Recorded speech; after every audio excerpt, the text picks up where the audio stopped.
I don't know whether it is a case of like parents being KIASU or is it the case that the school system requires me to go for tuition? Cannot be no stress, right? I mean, that is not right. The reason why kids are a little bit less resilient to stress and can't deal with the world today is because they've been taught that participating is enough. As a principal of primary school children and as a parent yourself, what are you worried for in the next generation? That's a very interesting question.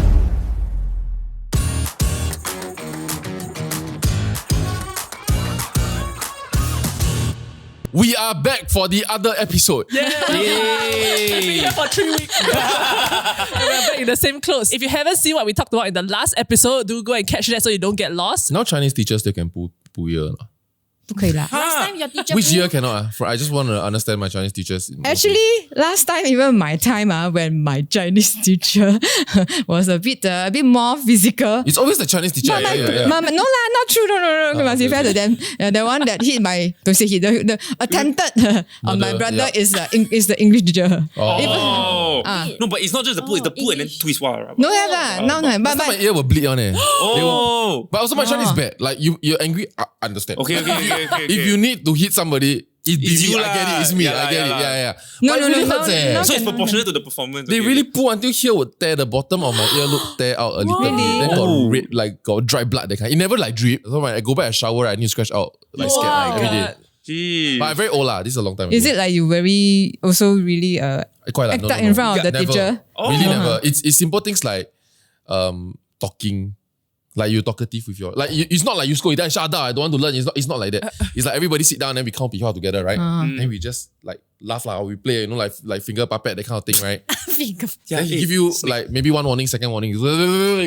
Wow. Yeah. No, but somehow, right, the teachers that end up being very well liked by students actually also are the strict ones. Yes. Correct. You know, but it's like at the end of the year, then we like them. Or like 10 years later when you realize like, oh shit, that teacher Yes, so true. So time will tell. Yeah, last time we had a teacher who was always very, very strict. Every class will just scold. But then like towards the end, close to exam time, I was still failing my chemistry. Then had to go and see her at the teacher's table at the side. Then she asked me like, Cheryl, tell me how I can help you. And then she said it in a very genuine way. Then my eyes tear. Then I try not to let the water just come down. You collect. Yeah, just collect only then and try not to blink so that it just don't come down.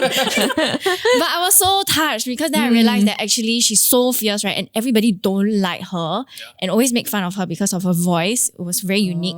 But then unique. In the end, she's such a genuine and kind teacher and she just wants the best for us. That's why she keeps scolding us because we not doing well lah. Cheryl used to teach, right? I did. In a primary or secondary school? I experienced both before actually. So before you go to MOE, you have to actually go to a school to experience. I think MOE wants you to like kind of have a sense of it's like the what internship it's like. phase, is it? Yeah. Yeah, in Like a sense. priest like that, you know?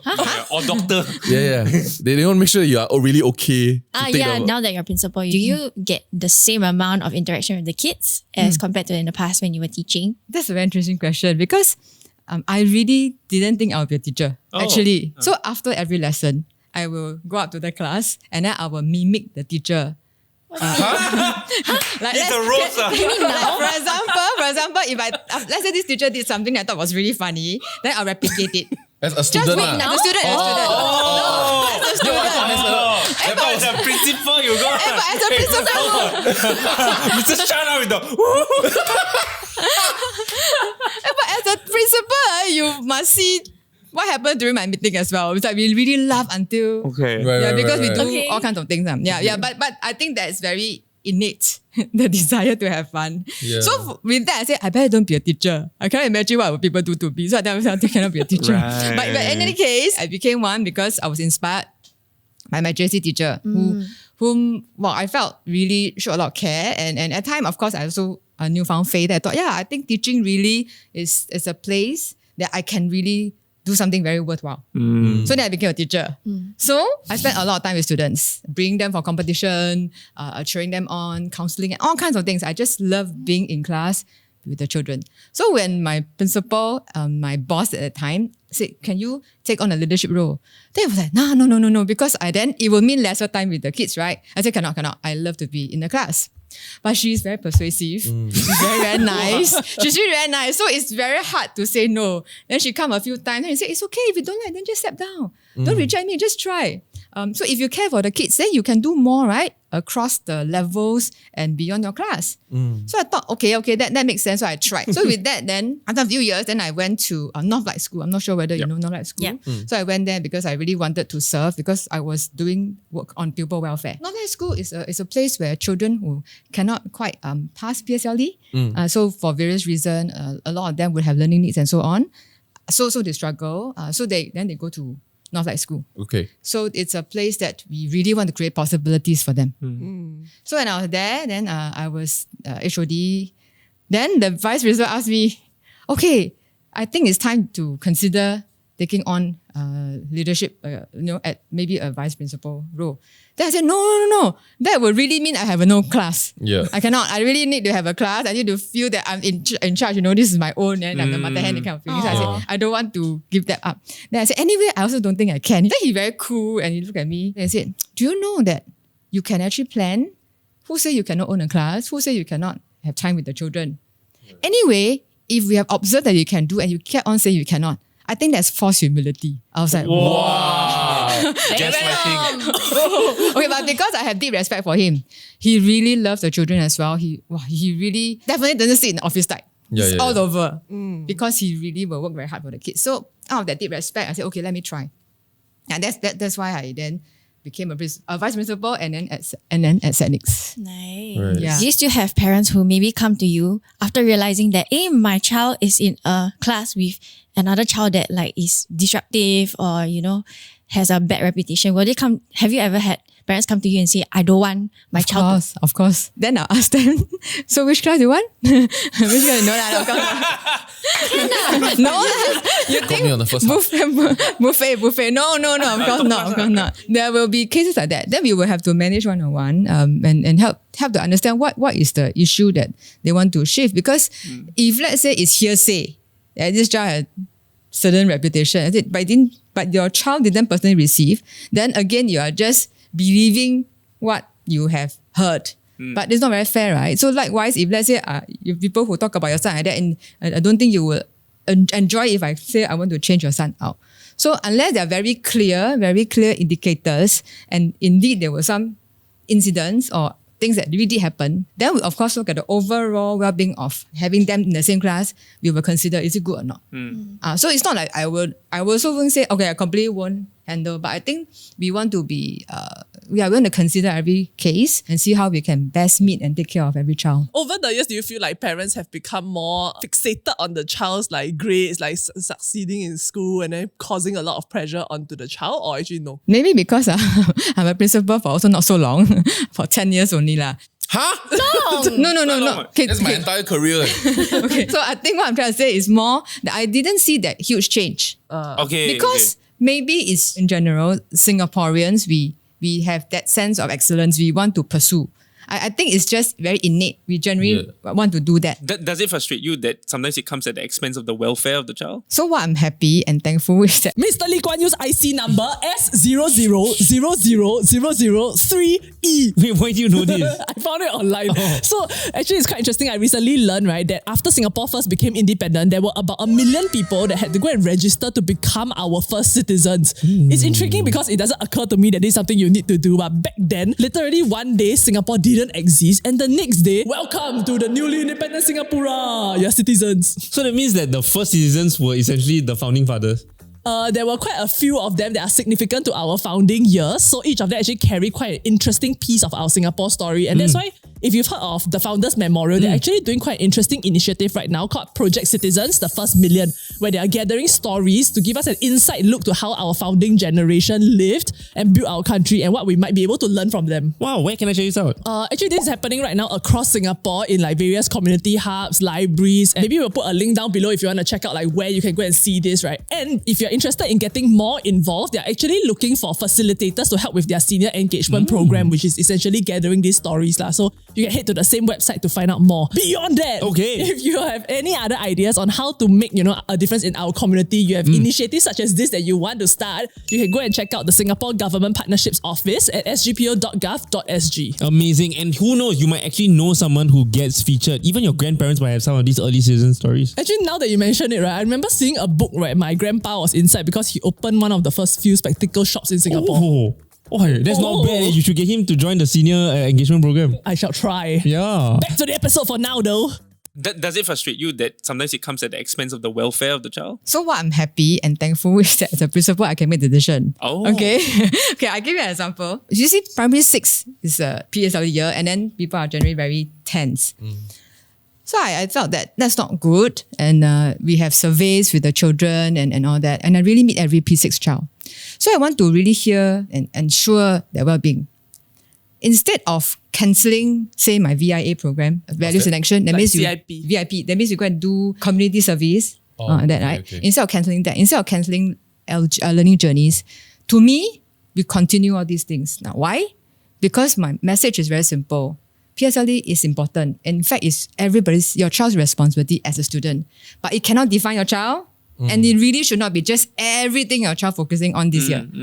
So, learning journeys continue. And I said those who are in need, these needs didn't disappear because you have PSLE. The needs are there. So we will continue. Of course, we will dial back nearing certain months, but we continue with all these activities. Right. So there were some parents, I think, a bit worried. So they did email me and say, very respectfully, why can't we dial back? Can we, really just let them have more supplementary classes and all that? I said, oh no, I think it's important because I chatted with the children. One thing I wanted to check is, are they sleeping enough?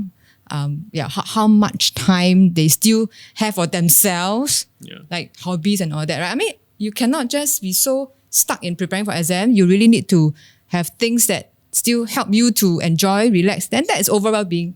And PSLE should be one part of that process of growing. Cannot be no stress, right? I mean, that is not right, but you know how to manage. And you manage by having a balanced and holistic life. So with that, because I made the decision, right, of course, I must be careful that it is with very calculated and planned through programming. So then we present this for the parents and have them understand. So I'm very, very heartened at the end of the PSLE. I have quite a few parents writing in and thank me and say that I really appreciated you allowing all this activity to go on. Right. I can see, because they have a few children, right, with the school, and I can see visibly that they were a lot more rested and more calm when they went to take their PSLE. Wow. So I think slow and steady, we try, but we cannot, I think that's the thing about being a principal with the staff, that if we are all very clear of the mission of the kids' well-being and growth, right, we can do. I remember my school life, especially for exam year, is either like supplementary classes. If don't have, then it's tuition. And I have tuition for every single subject. And then I don't know whether it is a case of like parents being KIASU because, hey, that child going for tuition, my child also need to go. Or is it the case that the school system and what we need to learn in order to score a good grade for my next phase in life requires me to go for tuition? Okay, I thought it's important to understand why parents allow the kids to go for tuition or parents enforce tuition. Okay, I think to be fair, some children really needed that extra help. But in school, we really have a full suite of program to support. So I asked my children, why is it that you go for tuition and so on, right? The parents, because they're busy working, some of them it's not that because they think that the school is not doing enough or what. It's just that they felt that because I cannot be there to support my kid, that they are not doing enough. They can't. They felt that they also can't quite teach. Okay. So I asked my kids, is it because you don't understand in class, why do you need tuition?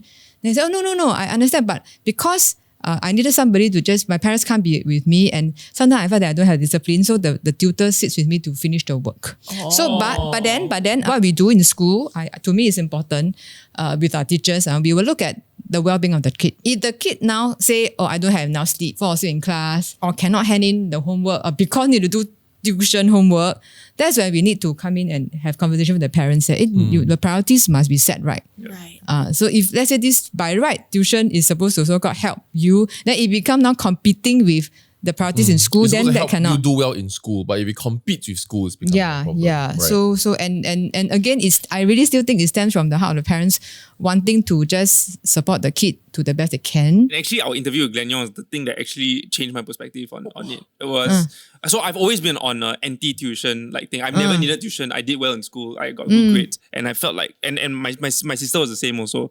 So like I felt like the tuition really don't need. It's really just you take up like no childhood or you take up a child's like free time, right? But then when we had Glenn Yong on and he talked about how his dad saw him getting cyberbullied and said, "I'm so sorry, I couldn't afford you like Chinese tuition or like singing class or like all this, and that's why you're not good enough or like people think you're not good enough to all this." And I realized, wow, I don't want my child to be at a disadvantage. It's not trying to be better than anybody else. I don't want him to lose out almost. And so then now suddenly I'm like, do we need to consider tuition? Because I was always on the anti-tuition. It feels like, it can feel like it's a form of love, right? Yeah. This sacrifice of me driving them or like taking a bus to the tuition center plus paying the fee is how you show your child that I love you. Yeah. But your child feels like, why do you hate me? That's why. And you only see the returns like don't know when also. Like for them to actually realize the thing. Maybe I share maybe a broader perspective. Okay, I have 4 children. Wow. Okay. Whoa. Thank you for your service. No. So I adopted 4 children. Oh, wow. Thank you for your... Let me. Yo. So 2 girls, 2 boys. Last year O level, number 1. Then number 3, PSLE. This year, number 2, N level. Number 4, PSLE. Okay, because they're adopted. So I really don't know the background. But as they progress, I start to discover that, okay, so number 3 has cerebral palsy. Right. He basically had a stroke in the mom's womb. Okay. So of course then there are some issues, right? He has also ADHD and dyslexia. All right. Number 1, no learning needs, but physically she's weak because of a composition and the heart is a little out of shape. Number 4, this severe dyslexia and ADHD. So if you listen like that, right? No, so what I'm trying to say is that if I do not give them the dyslexic support, if everything is just as for I go to school, then come back and on your own study, cannot. Right. Because they really can't. Having said that, right, what I think is even more important, which I also do that a lot in school, which I advocate very strongly, is talent discovery. Because really, not everybody will be a cat strong. But everybody, I believe, will have talent. So what is important in the whole education belief for me, right, is that a child must have a healthy self-regard. Yes, I may not be strong in a cat, but I can be strong in something else. So I asked my children, I said, okay, because when I teach them to choose schools, I said, you cannot choose school because the uniform nice, which is important. Yeah, but it shouldn't be the first thing. Ugly problem though. It's a consideration. Yeah, it is. I agree. The effect of life is very fast. You don't meet the girl of your dreams. No, but if the girl also same uniform, then minus off their point. But she might not choose the school because of the they were different. That was different. But then you look inside lah. But anyway, so I actually take them through the MOE website. There's this school finder which they list down all the things that the schools will explore or offer. So like there's some schools that are good at fashion designing. Oh. There are schools that are forensic science, aeronautical. So it's no longer... So in secondary school? Yes. Yes. So I will take them through that. Then I'll ask them 2 fundamental questions. What are you good at? Because you want to choose a school that can help you explore that. Number 2, with this strength, right, eventually what do you want to do? What is your dream? Right. Cannot everybody be doctor, right? I mean, that's life. We have to be realistic. There's only one or there's only that few. But if your strength is, or your desire is helping people, you have good skills in listening, then can you consider, say, being a counselor? You're also helping people, right? So that's why I explore with the kids very, very practically. Because it's very hard to just say, okay, you think of how you help people be nice. But I think it's quite hard to quantify for a child. So then I put it very realistically, say, okay, so literally you list down what you think you're good at. So we also do certain strength-based activity. Do you think doing this with the children but not with the parents, right? Do you think... That's a very, very good point. That's a very good point. So we actually, in my previous school, we also do that with the parents. So the parents will get the strength report. Okay, the reason why I did that was that time I went to every P5 class and I spoke to them about this. Then this girl came out crying and said, I went back to talk to my parents. My mom said, no, choose these schools because this is the school I think is good for you. Then the girl said, but I went to see the MOE website and that school had this thing that I liked. Then my mom said, no. So I said, okay. Then I thought, wow, maybe the parents also didn't quite understand about this bit. So then the next year we mounted this. We wanted the parents to have the report.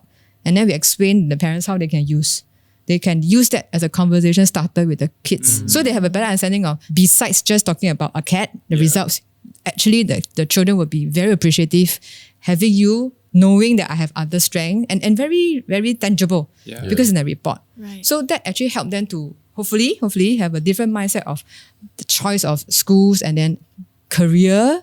Right. Actually, that's quite interesting because I always thought that, as in, even though my mom is strict, I think I turned out okay, and I think I am quite brainy in certain areas and all that, right? So then, like when I look back, then I like, okay, I understand why my mom did certain things, and I feel that if my mom wasn't strict, everything that I had a point of choosing is I go to whatever my score best allows. So anything below that is disqualified. But also I think because when you talk about like understanding my own strengths as a child, I was just thinking, I wonder what would have been the result if a child wrote down their own strengths. You get the parents to write down what they think the child's strength is, and you compare and see whether it's the same. Because I like don't, appraisal. because I don't think my mom would have gotten mine right. Yeah. Or it's like the interview they did where they interviewed the helper and the parent is like, what does your child actually So like? I feel like my mom wouldn't have gotten mine right. And now I wonder, like, maybe we underestimate our children. I'm thinking, a primary school child, they don't know what's actually good for them. Actually, they go to Raffles, they do this, and that sets them up for the most choices when they want to make a decision. But at the same time, now I'm also thinking, if I had really, when I was younger, knew what my strengths were and leaned into that, right? Yeah. How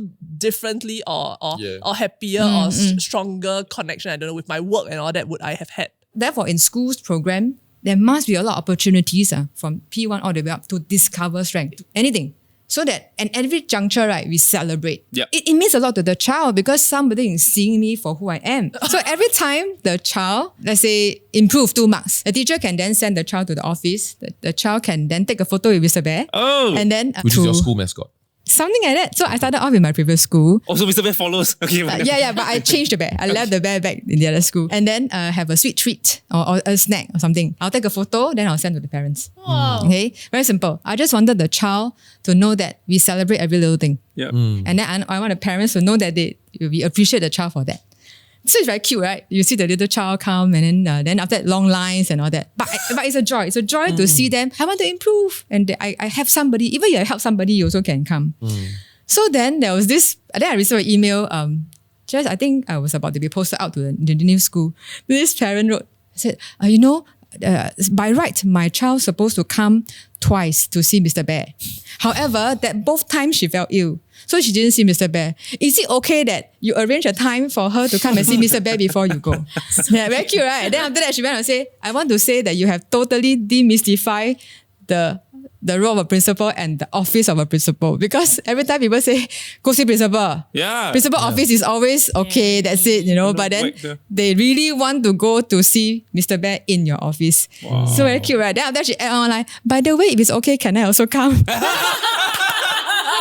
Then she qualified. I'm a very active parent volunteer who have come to help in many, many events. So can I also be can I also be affirmed for my contribution? So cute. So of course I made the arrangement for the mom and the child to take photo with Mr. Bear and then I think what's beautiful about that is not just for the child's esteem, right? I think you create ways for the parents to love their child a bit more. And especially in their schooling years when they're no longer as young as cute and then now they know how to say no and then they want to make their own decisions, they want to choose what they want to wear. Then you give the parents that reason to just kind of like your child a bit more. I think that is super big. I think you changed a lot of things at home. I do one more thing, which I think also very important, is that they must know that when they have all this talent, right, is to serve others. Because once they learn to see beyond themselves, it's very different. They will start to say, hey, actually, I'm also blessed. I have certain inadequacies. I don't have the height. I really cannot walk properly, right? Cerebral palsy, but I can do certain things for others. So once we keep doing this, the children will start to have a different frame that I can do something for another person. Then I learn to manage my inadequacies, but I have enough to bless others. Then you can imagine the whole frame, the whole school's environment, and then of course beyond the school, back to home and society, it will be very different. And I really believe it is possible. And I've seen that so often when. Okay, I'll give you an example. The National School Games competition. So I always tell my kids, before you go, I'll meet them. They'll take photo with Mr. Bear. Then, you go. And I always remind them, you cannot believe in this, win at all costs. Cannot. Right. There must be always consideration of every step you do. Okay, and take care of everybody. So that national school games, right? Okay, my previous school, tennis is a new CCA, so not very strong, right? New. But then we have a few kids who, not bad. They did quite well. So we actually went all the way to finals. Wow. So I thought I'm going to win, you know, like I was there. Hey, Like, suddenly win wow, all the time. wow, it's like, wow, this one is like, wow, Black Horse, I'm going to win it. I'm very, very proud. No? Drop the ball in time, bitch. You got money on it. It's like very shocked. No? Then what happened was suddenly the opponent raised hand and then they say, hey, what happened? Because you are not supposed to stop. You're just going to finish it. In just a few more only, they are done. Then after that, the referee ushered my child and then my student asked, are you okay? Because your opponent said that she's not very well. Are you okay to let her rest? Then in my head, I was thinking, this is sports, you know. Once you rest, the momentum, then I'm like, serious? Then, but of course, then they came to me and said, oh, your child agreed. I'm like, okay. Wow. She has agreed right there. But in my head, you know, I struggle right between the glory for the school versus what I preach, right? You know, not at all costs. So I said, okay, I kept quiet. I just, okay, let it be. Then my girl never finished. No, you know what she did? She ran. She go and find umbrella, find water bottle, find towel, ran back, and then umbrella, then like that. Wow. You taught them well. Yeah, then I said, okay, that's it. 不要赢了. In fact, throw the game. So you can imagine. Okay, after that they continue finish it, finish it. Of course, no win no win. Okay. But then the girl, I tell you what was amazing when she ran to me, she cried. She said, I'm so sorry, Mrs. Lim. I knew actually I could have won, but you said we cannot win at all costs. Yeah. So I really needed to take care of her. Then She won hearts instead. Yeah, that's exactly what I said. Oh shit, I'm so sorry. I did a punchline. Yeah. So I said, yeah, you have won our hearts. And it doesn't matter. So I went back to school and explained to the school, and then of course we applauded her. And then the sports council actually took notice, and gave her a special award. To recognize her for that. And so I said, it's really possible. I mean, if we only dare to keep on advocating this bit about character development, about looking beyond self. It's still stressful. I still have to train, but I have a healthy self-regard. I look at things in a more balanced view. I don't always look at what I don't have, but I see what I have and I can do. I think that is, to me, the beauty of education. Not to be a downer, because I think Why it's okay. MP can take. So I you mentioned about celebrating, at every point and about participation, like awards and all, right? So the book that I'm reading that I think has been quite transformational in my view of parenting is The Anxious Generation, which has been recommended to me by like 6 different people, by Jonathan Haidt, I think if I'm pronouncing that right. And I think somewhere that he mentions, right, reason why kids are a little bit less resilient to stress and can't deal with the world today is because they've been taught that participating is enough and that they get an award for not winning. And so then the real world is not that celebrative of everything that you do. The real world you can lose and they can't deal with losing when they get to adulthood. How do you feel about that given what you mentioned? We need to be fair to this generation. I always feel that when people say they are not resilient, I think it's rather unfair. It's simply because the context has changed so much. Last time, right? Okay, my time, you're much younger. Last time when you quarrel and all that, right? Then you take bus home, you actually have quite a lot of time to processor diffuse, But now, social media, then things people add on, actually it's a lot more complex for the lives that they had to live. Okay, that's how I feel. Yeah. Okay. And I suppose in the past, expectation kind of differ also because the world also simpler. So I really don't think they are not very resilient. I just think that it's a bit more complex. Therefore, what we need to equip them with need to be more. Yeah. Okay, so I back to your point then. So when I shared the tennis story, I'm quite heartened to know that over the years, she has learned that, I can do something out of that good heart. Yeah. Knowing that I won't win. Without the expectation of a reward as well. In fact, for she that never good behavior. expected that special award. Yeah. Because even with that special award, she also didn't win that trophy, right? She still did, but she still chose to do what she thinks is correct. So I think that may actually debunk that fear. Yeah, no, fair enough. I think when it comes to being able to impart good values, I think that's super important. I think like what you mentioned, like not winning at all costs. I think a lot of people want to impart that into kids, they just don't know how. And I think how you've mentioned it and how you've done it through practice, I think it works. I think where I'm just a little bit uncertain is just when it comes to, like you mentioned, progressing for 2 points and you get to take a photo with Mr. Bear. Like, are we over rewarding little things when you get to the real world? You don't get rewarded for every single thing. So this is very interesting because the teacher that implement also will make that difference. So I have teachers who say, it's okay, 1 mark also give, then the other teachers cannot.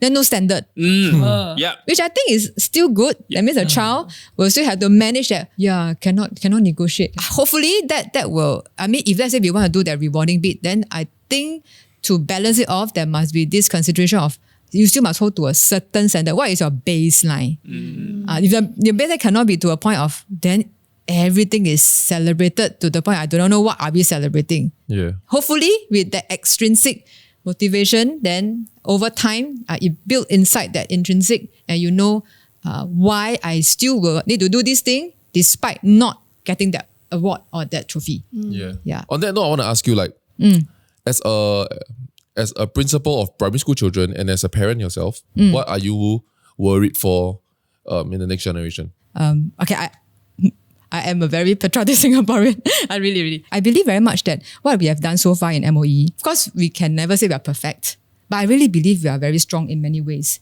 What to me is very clear is while we augment all these things, right? We remain very anchored in the fact that character development, values education cannot shift. I'm always very intrigued by the show Oceans. I don't really know the Oceans 11. That one. Yeah. Robbery. I mean, these people are brilliant, right? Brilliant. Thieves, but brilliant, yeah. But the word is thief, right? So while I can be so brilliant, I can help my children have great results. I can help my children have wonderful comm skills, inventive thinking and so on. But if it's not anchored on character, it's quite scary, right? Application. Yeah, when I saw the show, I'm like, wow, this is like epic. It's like they're all brilliant, but all for the wrong reason. So I thought nothing to be shy about, to say it may be cliche, but really to make that difference in the child's life, right? In ensuring that they're anchored in their character and be very comfortable with who they are. I don't like the overinflation of, I'm good in everything. I don't like that. I think it's important to have a healthy self-regard. I know what I'm good at, what I can be better, but overall, anchored in that, and yet equipped with competencies to really navigate the uncertain world. How do you refuel yourself? So you check on everybody's cup to make sure that they have enough.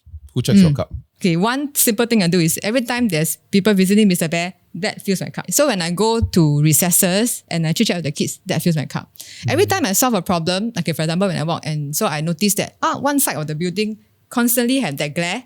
So I ask the teacher, quite uncomfortable, right? Then they say, yeah. So then I just go and get money and then put up the what do you call it? The anti-glare, the screen, and then install curtain. I see them happier, I get filled up. Wow. So these are things that when I see it done, I get filled up. When you can also harness the support of the community, that fills me up. Like for example, in my school, when we had the celebration Children's Day, I had 130 parents who come. Okay.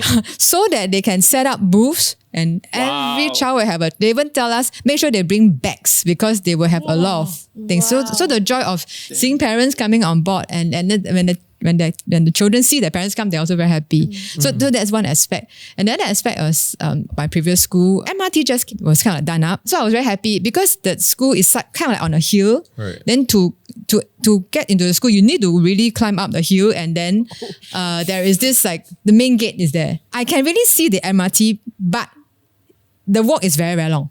Very, very long. And then down the hill. So I was asking myself, will I be able to like build a pathway down this hill, in my head? I was thinking, how much can we do? MPs, really. Yeah. So I was thinking, maybe impossible. But I said, never mind, let's think. Then one day I saw this mum, she was pushing up the baby pram, handing a preschooler, coming up to fetch the child in our student care. So I was thinking, that's very difficult. It's like, it's here and yet not here like that. It's just there, but she had to make this big round. Yeah. So I was very determined. I said, okay, must really see what we can do. Then I went to call town council. I went to CMP. I went to LTA, all kinds of whoever that comes my head. I email and I said, can you help me build?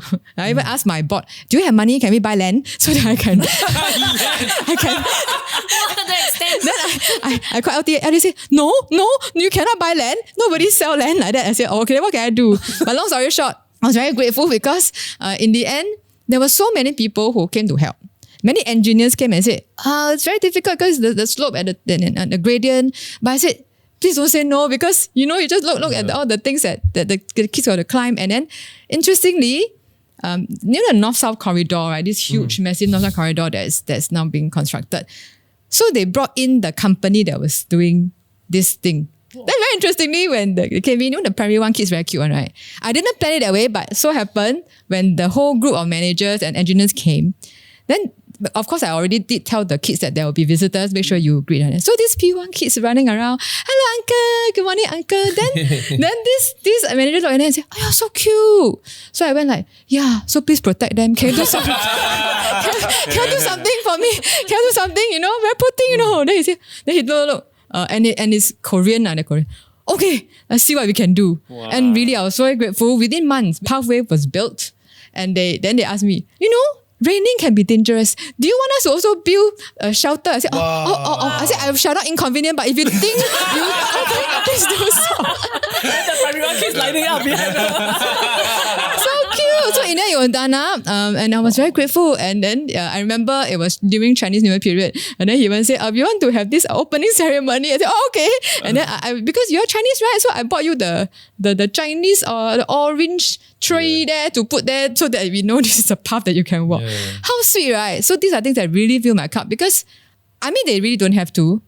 But they thought that if I can support the school in this way, why not? So I was just really very grateful. These are things that fill my cup. Yeah. So we've come to the end of the episode. A big thank you to Mrs. Lim for joining us and helping to raise our next generation. Hopefully they turn out okay. I hope. Like, share, subscribe, and we'll see you in the next one. Bye. What is that? So this one, I'm not sure how we are going to land. So I thought, would I have a chance to say something to the teachers? Okay. Because I thought that the thing that kept on ringing in my head was encourage the heart. So the fact that teachers choose to be in this line, right? Really, you are the beacon of light and people who really you give hope and the kids look to you every day. So I just thought really it's really something that I want to say thank you to the teacher. And then the power of our words, right? And the legacy that comes, like what you all said, much later on. So when I was about to be posted out from Senix, then I received this box. This box, right, is actually, okay, Senix, they have the badge color. So they are the blue badge or the yellow badge. Determines your grade. Which level. Badge color. Okay. Yeah. So then it was so sweet. This box, right, inside are the notes written by students of the blue badge, meaning they have graduated. But they knew that I was leaving. I don't know how they did it. They actually got every class to collate notes. Whoa. And then made this one and sent to school. Wow. So I just wanted to say and encourage teachers that you may not see now. It can be sometimes very sad and like, why is it that I'm not saying anything? But after a while, I really strongly believe the power of your words, your positive influence, and the hope that you give will shine through. Yeah, so it's very real. So when I received it, I was very shocked. Then what I did was that I recorded a song for them. Because I remember I sang them over Rainbow to send it off for their O levels. Wow. Oh, you're so cute. They saw already. You still sing for them. Oh my gosh. But they're very cute. They like. I mean,